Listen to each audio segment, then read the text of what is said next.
हमारे प्राचीन साहित्य में भी तिब्बत के लिए त्रिविष्टप शब्द आया है। पुराणों में, महाभारत में भी ये उल्लेख है कि जब युधिष्ठिर ने यज्ञ किया था तो वहाँ उसमें तिब्बत के राजा को निमंत्रण गया था। तो उसी राष्ट्रीय चेतना को लेकर अगर हम स्वाधीनता आंदोलन की लड़ाई लड़ सकते हैं, अंग्रेजों से मुक्ति पा सकते हैं, तो फिर वो राष्ट्रवाद आज़ादी के बाद इतना संकुचित अर्थ कैसे देने लगा कि राष्ट्रवादी कहते ही जैसे एक समूह, एक समुदाय जो बड़ा आक्रामक होता है, इस तरह के लोगों का चित्रण होने लगा। ये दुखद रहा कि आज़ादी के बाद से इस तरह की मानसिकता वाले लोग हमारे देश में सक्रिय हो गए थे, जिन्होंने पाठ्यक्रमों के माध्यम से, विश्वविद्यालयों के माध्यम से, पुरस्कार समितियों के माध्यम से, यहाँ तक कि इस तरह के साहित्य को रेखांकित किया जाने लगा पुरस्कार समितियों के माध्यम से, जो साहित्य हमारे संस्कृति को, हमारे देश को खंडित करने का काम कर रहा था या उद्देश्य था उसका।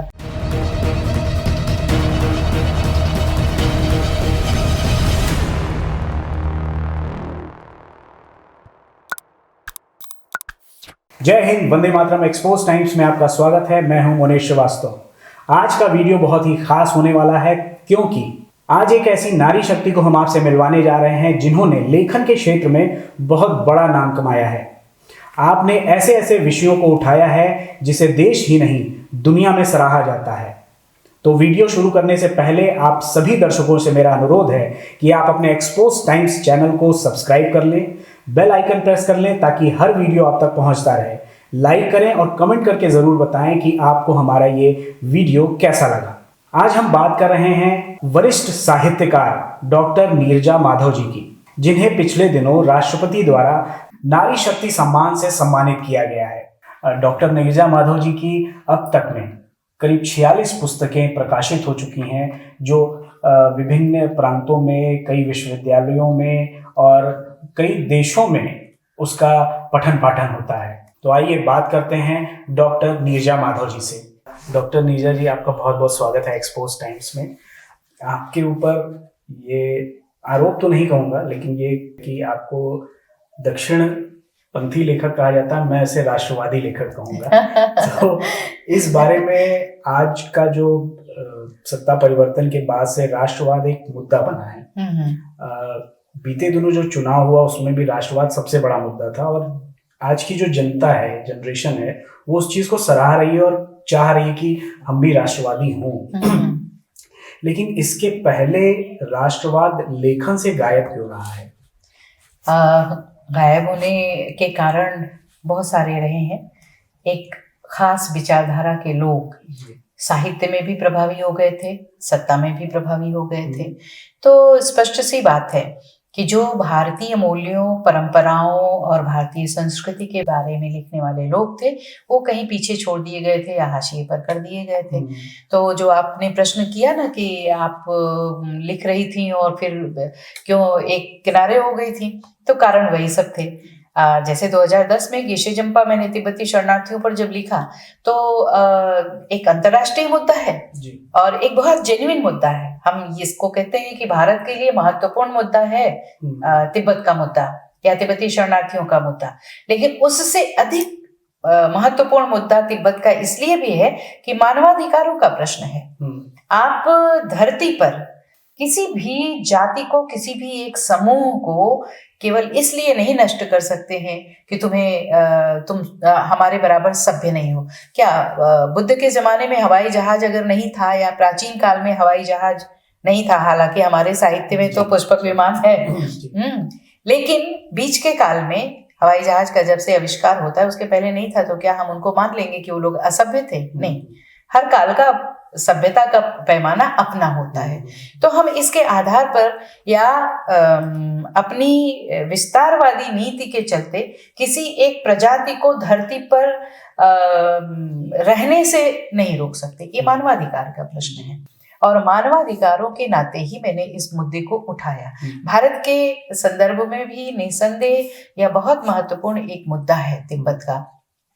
आपने देखा होगा, तिब्बत का इतिहास जब उठा के आप पढ़ेंगे थोड़ा सा इतिहास पर भी हमने उसमें गिशे जंपा में और देनपा तिब्बत की डायरी जो दूसरा उपन्यास लिखा हमने, उसमें हमने प्रकाश डालने की कोशिश की है। जब आप इतिहास देखेंगे तो आपको पता चलेगा कि ये जब तिब्बत जब तक आज़ाद था एक देश के रूप में और भारत और चीन के बीच में स्थित था बफर स्टेट के रूप में, तब तक भारत के साथ चीन का टकराव नहीं था, तनाव नहीं था, सीमा विवाद नहीं था। जब से तिब्बत को चीन ने अपने में मिलाया, उसके बाद से वो हमारा निकट पड़ोसी बन बैठा और तमाम तरह के तनाव पैदा हुए। हमें लगता है कि तिब्बत का मुद्दा इसलिए महत्वपूर्ण है, विश्व के लिए भी महत्वपूर्ण होना चाहिए कि दो महादेशों के बीच में, भारत और चीन के बीच में शांति स्थापना करनी है तो तिब्बत को आजाद होना चाहिए। मेरा ये मानना है, व्यक्तिगत धारणा है। हो सकता है कि कोई इससे इतर विचार रखता हो, लेकिन मैं जहां तक मानती हूँ, और हमारे प्राचीन साहित्य में भी तिब्बत के लिए त्रिविष्टप शब्द आया है, पुराणों में। महाभारत में भी ये उल्लेख है कि जब युधिष्ठिर ने यज्ञ किया था तो वहाँ उसमें तिब्बत के राजा को निमंत्रण गया था। यानी एक हमारा निकट का वो त्रिविष्टप था भारत के पास का। तो धीरे धीरे ये सारी चीजें जो हैं, या तो इतिहास या तो साहित्य के माध्यम से ही हम चीजों को अपनी नई पीढ़ियों तक हस्तांतरित करते हैं। इसलिए साहित्य महत्वपूर्ण होता है। और आपका ये जो प्रश्न है कि राष्ट्रवाद, हाँ, राष्ट्रवाद बातें भटक जा रही हैं इधर उधर, बहुत सारी बातें हैं ना। और फिलहाल इस समय तो और भी बहुत सारी बातें उठ रही हैं, बहुत सारे मुद्दे उठ रहे हैं और शमन हो रहा है उनका। तो इसी तरह से तिब्बत के मुद्दे को जैसे नेग्लेक्ट किया गया, उदासीन रहे लोग, उसी तरह से जो राष्ट्रवादी साहित्य था, राष्ट्रवादी का मतलब क्या होता है? बीच में लोगों ने संकुचित अर्थों में राष्ट्रवाद का प्रयोग करना शुरू कर दिया, लेकिन हमारे वेदों में भी राष्ट्र शब्द का या राष्ट्रवाद का कॉन्सेप्ट मिलता है। जैसे एक उसमें मंत्र है, उसमें वो है कि अहम राष्ट्रीय संग बनी वसुना, मैं राष्ट्र को बांधने वाली शक्ति हूँ। राष्ट्र है वहां पर। अहम सुवीरम राष्ट्रम धारयामि, राष्ट्र का एक तात्पर्य है। तो मेरे मन में आया कि जैसे जब ये सत्ता परिवर्तन हुआ तो ये सुखद है कि हमारी जो वर्तमान सरकार है ये अपने भारतीय मूल्यों, भारतीय परंपराओं, भारतीय संस्कृति पर बहुत फोकस्ड है। हमारा जो प्राचीन उज्जवल गौरव में अतीत था उसको फिर से स्थापित करने में इनका योगदान है। तो हमारी पुरानी चीजों को, या जो हमारा गौरवशाली अतीत था, जो भी सरकार आके उसको स्थापित करेगी या उसको महत्व देगी, वो निसंदेह सरकारें हम सब के लिए महत्वपूर्ण हो जाएंगी। आपके लिए भी महत्वपूर्ण ये सरकार इसीलिए होगी। तो राष्ट्रवाद पर मैंने इसीलिए सोचा कि राष्ट्रवाद को जितने संकुचित अर्थों में आजादी के बाद से लिया जाने लगा, जबकि उसी राष्ट्रवादी भावना के चलते हम लोगों ने स्वाधीनता आंदोलन की लड़ाई लड़ी थी। स्वदेश की बातें हम कर रहे थे, हम स्वराज्य की बातें कर रहे थे उस समय स्वाधीनता आंदोलन में, अंग्रेजों से मुक्ति की बातें कर रहे थे। क्योंकि जब आपकी संस्कृति पर कोई प्रहार करता है तो आप बहुत तेजी से अपने स्वदेशी की ओर लौटते हैं कि ये मेरी चीज को नष्ट करना चाह रहा है, नहीं, मेरा ये है अस्तित्व बोध। अपना जो अस्तित्ववादी थियरी है उस समय समझ में आती है। तो हमारा राष्ट्र के स्तर पर अस्तित्व क्या है?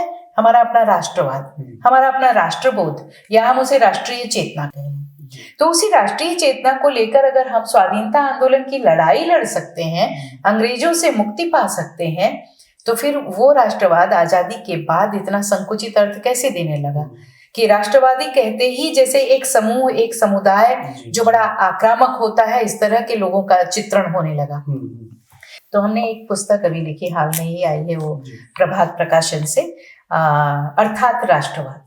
अर्थात राष्ट्रवाद में हमने वैदिक काल से लेकर और आज तक, और किस तरह से साइबर क्राइम होता है, इंटरनेट किस तरह से, इंटरनेट के माध्यम से, और हमारी जो हमारी आंतरिक जो सुरक्षा है, वहां तक हम लेकर आए हैं कि राष्ट्रवाद के अंतर्गत राष्ट्रवाद का इतिहास क्या रहा है, अति राष्ट्रवाद क्या है, सांस्कृतिक राष्ट्रवाद क्या है, भौगोलिक राष्ट्रवाद क्या है, राजनीतिक राष्ट्रवाद क्या है, तमाम उसके पक्षों पर जितना विचार हो सकता था करके मैंने उस अर्थात राष्ट्रवाद को लिखा है, वो पुस्तक आई है और सुखद है कि उसका बहुत स्वागत हो रहा है हमारे समाज में, हमारे राष्ट्र में। तो ये बात आपने सही कही और मेरा खुद का भी मानना है कि राष्ट्र धर्म से बढ़ के कोई धर्म नहीं होना चाहिए। बिल्कुल बिल्कुल।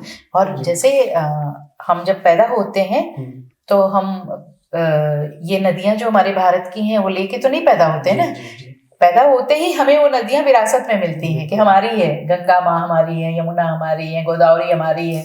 हाँ, तो ऐसे ही हिमालय हमारा है, कन्याकुमारी हमारी है, हाँ, गुजरात हमारा है, असम हमारा है। ये हम पैदा होते ही हमारे लिए विरासत में है, उत्तराधिकार में है कि ये हमारा है। ऐसे ही ये राष्ट्र हमारा है, ये राष्ट्र की जो भौगोलिक सीमाएं हैं वो हमारी सीमाएं हैं, यह भी हमें विरासत में मिलता है। और जो इन सीमाओं के लिए, इस देश के लिए, इस भूखंड के लिए प्यार है, लगाव है, वह लगाव ही राष्ट्रवाद है, वह लगाव ही राष्ट्र प्रेम है, राष्ट्रनिष्ठा है। तो यह प्रेम भी हमें विरासत में मिलता है, इसलिए वो अलग से कहीं राष्ट्रवाद अलग से परिभाषित करने की आवश्यकता ही नहीं, वो तो हमारे भीतर है। बहुत बहुत धन्यवाद मैम, और हम और भी विषयों पे आपसे मिलते रहेंगे और आपका सानिध्य चाहेंगे। तो मिलते हैं अगले एपिसोड में, तब तक के लिए धन्यवाद, नमस्कार, जय हिंद।